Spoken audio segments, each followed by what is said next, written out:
이거는 정말 심각한 문제. 아니, 난 도대체 이런 아이디어가 어디서 나왔는지 너무 궁금해. 아니, 이게 말이 됩니까? 이거는 좋은 정책이 아닐 뿐더러 저출산 대책이 아니다.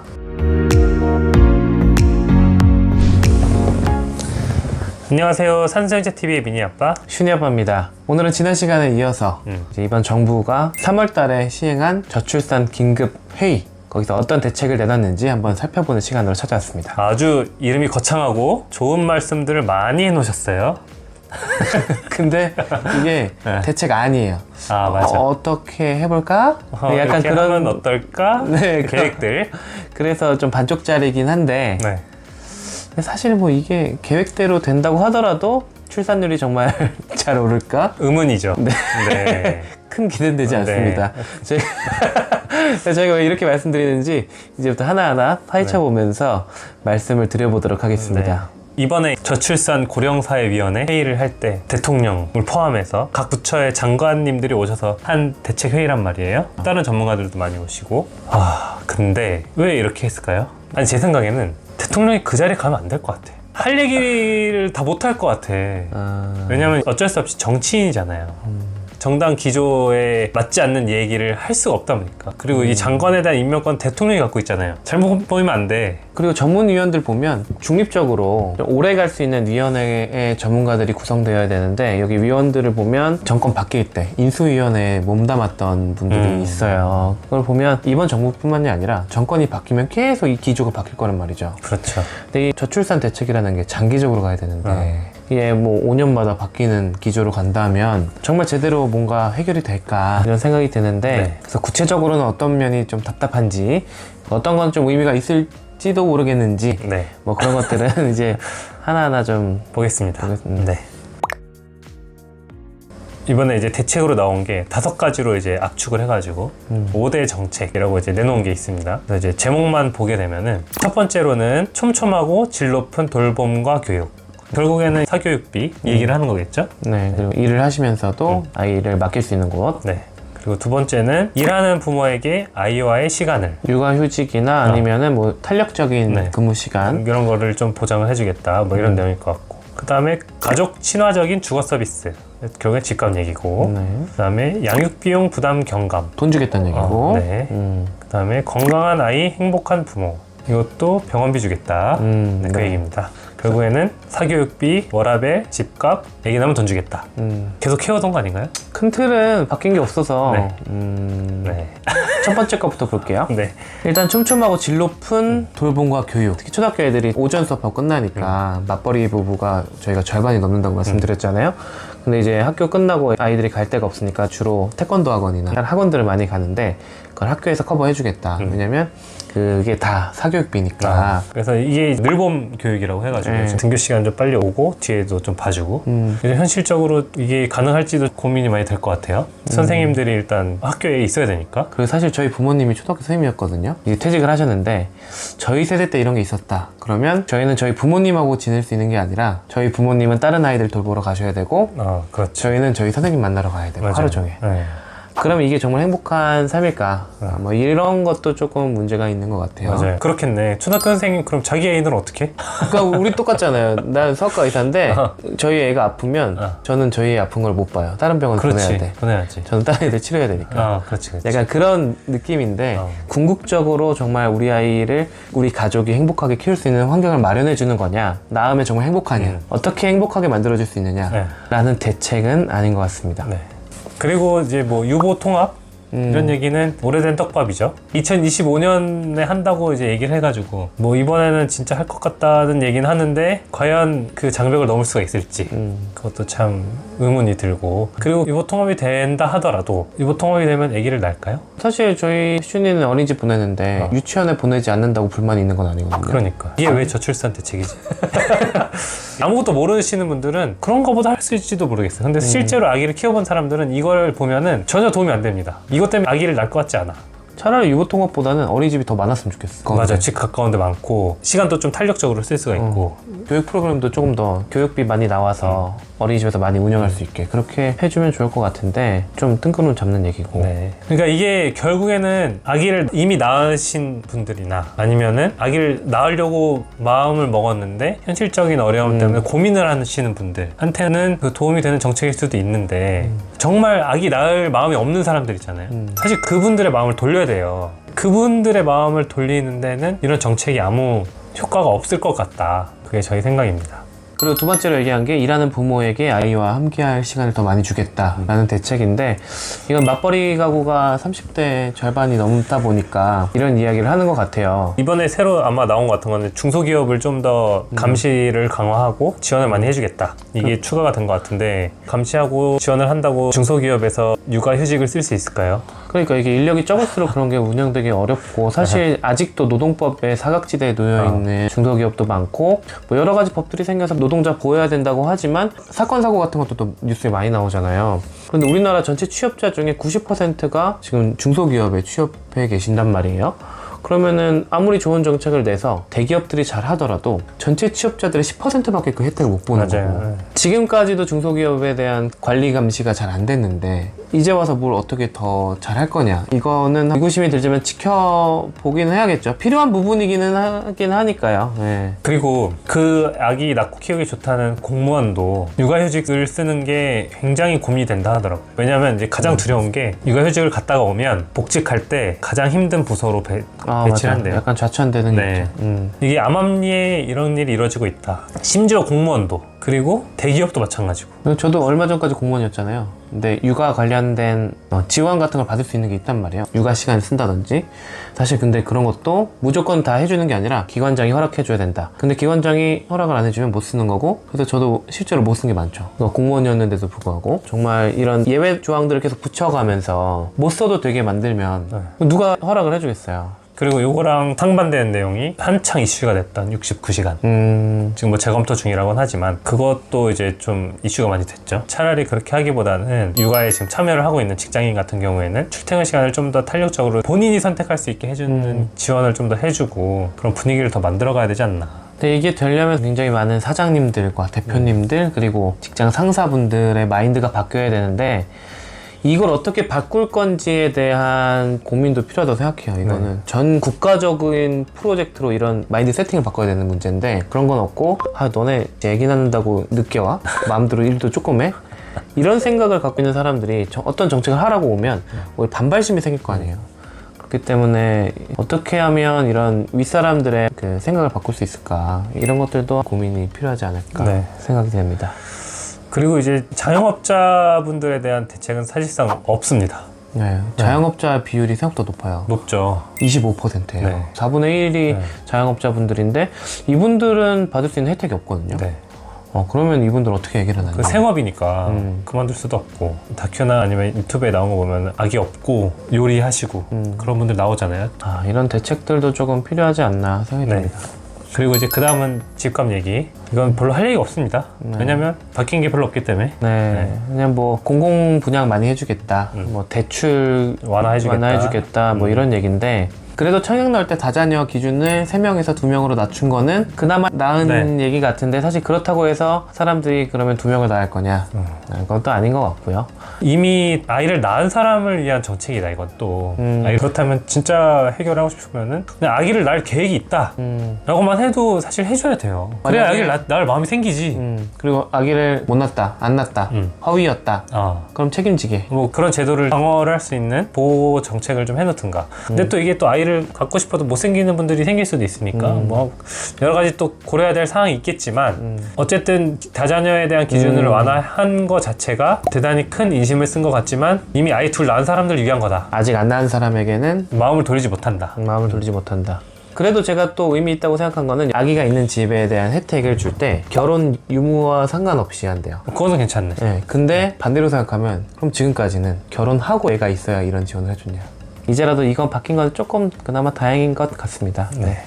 그래서 저희가 뭐 부동산 전문가는 아니니까 이런 주택 관련된 문제에 대해서 자세하게 이야기하긴 조금 그렇지만 이런 대책을 보면서 답답함을 느끼는 이유가 너무 공공주택 이야기만 하는 것 같아요. 근데 모두가 다 공공주택에만 살고 싶어 하시는 것도 아니고 주거 환경에 대한 다양한 요구가 있잖아요. 근데 그런 것들을 다 흡수하지 못하는 것 같고 그렇다고 막 엄청 화끈한 것도 아니에요. 공공주택이 제일 만만하죠. 그러니까 화끈하지가 못하다. 아, 진짜 내가 공공을 원하면 공공 갈 수 있고 민간주택을 원하면 민간 가는데 그치. 그 대신 돈 빵빵히 주거나 약간 그렇게 도와줘야 그럼 애기 낳는 거에 대한 메리트가 있네? 경제적으로 애기를 낳는 게 꼭 안 좋은 건 아니네? 이런 생각을 할 수 있지 않을까 그런 생각이 들어요. 그리고 뭐 주거 정책 통합 정보를 제공한다. 진짜 이게 제일 어이없었어. 이게 뭐 저출산 대책이야 이게. 근데 그냥 부동산 대책 아닌가? 그러니까. 아니 그리고 정보를 제공하는 건 당연히 해야 되는 거 아니에요? 안 했다는 건가 지금까지? 참 할 말이 없습니다. 네, 이것도 약간 분량 채우기 위해 또 다른 대책으로는 양육 비용에 대한 얘기도 있죠. 돈 얘기죠? 네.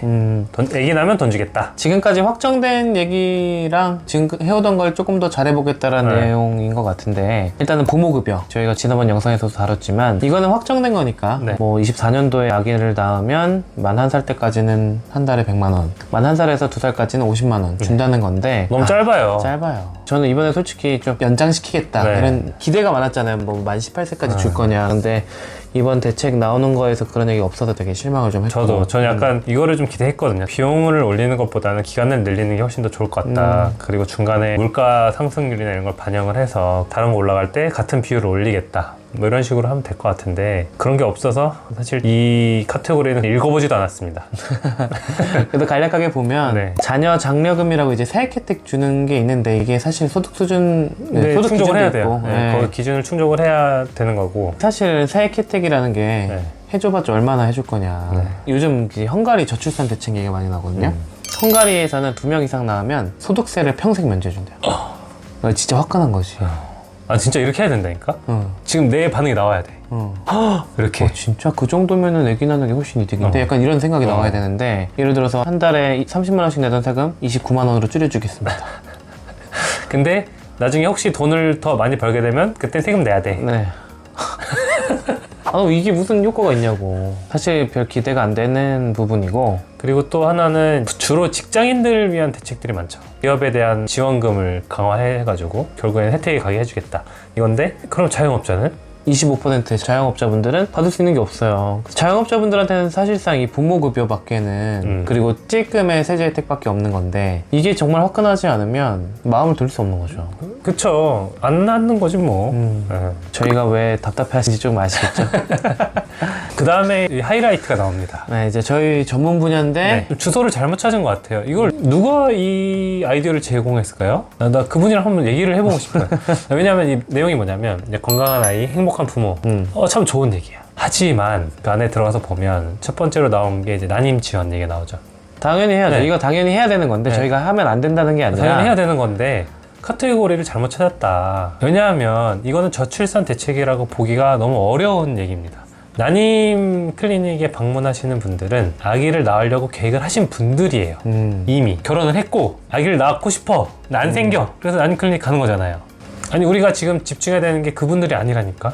우리가 대책을 세워야 되는 거는 아기를 안 낳고 결혼 안 하려고 한 사람들을 결혼을 하게 만들고 아이를 낳게 만들어야 되는 거잖아요. 이건 저출산 대책이 아니야. 그냥 당연히 해줘야 돼. 이거는 어떻게 보면 모자보건 뭐 이런 그쵸. 얘기지 저출산 대책은 아니죠. 왜 여기다가 끼워 넣냐고. 이렇게 하면 해결이 안 돼요. 그리고 이제 또 현실적인 얘기를 하자면은 그런 비용을 들여서 난임 치료를 해가지고 아이를 낳으면 출산율이 과연 오를까요? 왜냐하면 현실적으로 우리가 이제 난임의 원인이 가장 중요한 게 어쩔 수 없이 여성의 나이입니다. 지금 초혼 연령이 올라가고 첫 임신하는 연령 자체가 올라가고 있는데 그럼 당연히 난임에 대한 비율이 올라가요. 그리고 난임 치료를 받는다고 무조건 다 임신이 되는 것도 아니에요. 그냥 자연 임신보다 임신 확률을 좀 높여주는 거지 이게 출산율에 도움이 될지는 다시 한번 고민을 해보셔야 돼요. 그러니까 아예 이거는 확대를 해야 되는 건 맞으니까 다른 쪽에서 뭐 보건복지부 쪽에서 따로 하시고 다른 돈을 써야 돼. 이 돈으로 쓰면 안 돼. 저출산 대책이 아니에요, 이거는. 그리고 이제 소아과 의사 입장에서 답답한 거는 2세 미만 아이들 입원비를 공짜로 해주겠다. 의료 인프라를 확충해서 요즘 소아과 의사 모자란다는 게 이슈잖아요. 그래서 뭐 지방에서도 병원에 잘 갈 수 있게 해주겠다. 그러니까 의료 인프라 확충하는 거는 필요해요. 필요한데 우리가 아기 아플까봐 이게 안 낫느냐고. 아 그러니까 그리고 뭐 그게 걱정되면 태아보험 들어서 요즘 다 돈 돌려받아요 훨씬. 그래. 네. 그런데 이런 쓸데없이 2세 미만 입원비 무료? 이거 하면은 저는 걱정되는 게 교통사고 나면 자동차 보험 때문에 이상한 고급 병원에 입원하다 해가지고 치료비 엄청 많이 나오잖아요. 이거 똑같이 낼걸요? 똑같이 될걸요? 이런 부작용? 그러면은 아기들이 필요도 없는 입원해야 되고 필요도 없는 비용이 거의 또 들어가고 그러면은 출산율이랑도 상관없는데 예산은 그걸로 또 더 많이 들어가고 그동안 280조 썼는데 효과 없다면서요. 그런데 이런데 또 돈이 새는 거예요. 이런 거는. 진짜 입원이 필요한 아이들이 입원실 자리가 없을 수 있습니다. 그렇죠. 이거는 정말 심각한 문제. 아니 난 도대체 이런 아이디어가 어디서 나왔는지 너무 궁금해. 그냥 전 국민 공짜 해주지 그럼? 아니 이게 말이 됩니까? 이거는 좋은 정책이 아닐 뿐더러 저출산 대책이 아니다. 그냥 의료 복지 중에 하나지 저출산 대책은 아니다. 여기는 그냥 5대 정책 중에 4개를 하면 너무 적어 보이니까 하나는 뭐하지 고민하다가 이걸 끼워 넣은 것 같아요. 아 이러니까 대통령이 끼면 안 돼. 그 자리에 하고 싶은 얘기를 못 한다고요 사람들이. 정치적으로 중립된 기구가 이런 거를 꾸준히 가져가야 되고 정말 전문가분들이 대책을 내놓으셔야 되는데 정치적인 목적이 조금씩 들어가 있는 게 너무 좀 보이는 것 같아서 네. 이번 정부만 잘못했다는 게 아니라 이전 정부들도 똑같았던 거죠 사실은. 그러니까 이게 집권당에 따라서 계속 왔다 갔다 하니까 일관되게 쭉 가야 되는데 그러지를 못하고 계속 5년마다 리셋이 되는 거야. 제자리 걸음만 계속 하고 있는 거야. 참 안타깝습니다. 오늘 이렇게 지난 3월 저출산 고령사회위원회에서 한 회의 결과를 살펴봤는데 여기서 내놓은 대책들이 참 화끈한 게 없어요. 그런 게 없습니다. 핵심을 찌르는 것도 없고 네. 그리고 그나마 나온 얘기들도 거의 다 어떤 계획이에요. 그러니까 이것도 아니고 저것도 아니다. 결국에는 아이를 낳고 싶어 하고 아이를 낳을 계획이 있는 분들한테는 도움이 되는 정책들이에요. 근데 지금 우리가 집중해야 될 대상이 그쪽이 아니고 아이를 안 낳기로 한 사람들, 결혼을 안 하기로 한 사람들, 그분들이란 말이에요. 그분들이 결혼을 하고 싶게 하고 그리고 아이를 낳고 싶게 하는 그런 사회적인 분위기와 정책들이 나와야 되는데 지금 전혀 그게 아니다. 이거는 똑같다. 한 5년 뒤에 또 정책에 대한 분석을 하겠죠. 또 돈 쓰고 출산율은 떨어졌다. 아무 효과 없었다. 계속 똑같은 얘기를 계속 할 겁니다. 답답합니다. 저희가 아이를 낳고 키워보니까 사실 아이를 키우는 게 돈과 노력이 많이 들어가는 경제적으로는 마이너스인 그런 일들이고 하지만 그런 육아를 통해서 경제적인 이득을 얻지 못하더라도 다른 거를 통해서 우리가 투자한 것보다 훨씬 큰 걸 얻잖아요. 그렇죠. 이거를 해봐야 아는 건데 사실 안 낳으신 분들은 경제적으로밖에 생각을 할 수밖에 없는 상황이다 보니까 이거를 깨트리려면 내부의 마음을 움직일 수 있는 것과 경제적인 혜택을 주는 부분이 정말 둘 다 화끈하게 핵심을 건드려줘야 그런 마음이 바뀔 수 있지 않을까 그런 생각을 해봅니다. 그렇죠. 아기를 왜 안 낳는가에 대한 해답을 찾으려는 게 아니고 어떻게 하면 아기를 낳고 싶게 할까. 이 두 개는 너무 다른 거거든요. 왜냐하면 이제 아기를 왜 안 낳니? 라는 거는 기본적으로 아기를 낳고 싶어 하는데 못 낳는구나 이렇게 생각을 하는 거니까. 근데 그게 아니고 아예 낳기 싫어하는 겁니다 지금. 안 낳으려고 하는 거예요. 그러려면 그 사람들의 마음을 바꿔야 됩니다. 그래서 전반적으로 이번 회의에서 분석한 저출산의 원인과 거기에 대한 대책의 가장 큰 맹점은 전제 자체가 틀렸다. 전제가 바뀌지 않아서 결국 계속 똑같은 얘기를 하는 것 같다라는 생각이 듭니다. 네. 저도 이제 저출산에 관한 공부를 하면서 여러 가지 이제 자료도 찾아보고 다른 사람의 의견도 많이 들어봤는데 정말 마음에 와닿던 거는 실제로 육아를 하시는 분들 그리고 철학적인 질문을 하시는 분들 그런 분들의 내용들이 정말 마음에 와닿는 것 같아요. 그래서 이제 인문학적인 접근도 굉장히 필요하다. 사람들의 마음을 돌려야 되는 내용이기 때문에 이거에 대한 근본적인 질문과 해답을 찾아야 된다. 그런 생각을 많이 했습니다. 쉽지 않은 문제인데요. 그래서 해결이 안 되고 있는 거겠죠. 네. 근데 이럴 때일수록 많은 분들이 이렇게 저희처럼 용기 내서 의견을 좀 얘기하고 정부에서는 이런 다양한 의견들을 종합을 해서 좀 더 현명한 방법으로 지금의 위기 상황을 잘 극복했으면 좋겠습니다. 네. 오늘도 저희 영상 시청해 주셔서 감사합니다. 우리 사회가 이렇게 힘든데도 임신을 계획하고 계시고 지금 현재 육아를 하고 있는 모든 분들 힘내시고 우리 모두 화이팅! 힘내세요.